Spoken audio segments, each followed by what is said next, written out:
ஆசைக்கும் தேவைக்கும் வாழ்வுக்கும் வசதிக்கும் ஊரார் கால் பிடிப்பார்.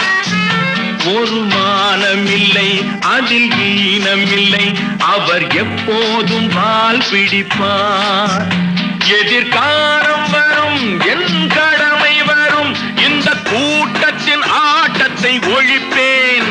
பொது நீதியிலே புது பாதையிலே வரும் நல்லோர் முகத்திலே விழிப்பேன்.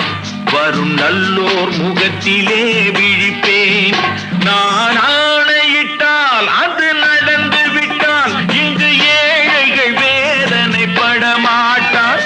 உயிர் உள்ளவரை ஒரு துன்பமில்லை, அவர் கண்ணீர் கடலிலே விழமாட்டார். அவர் கண்ணீர் கடலிலே விழமாட்டார்.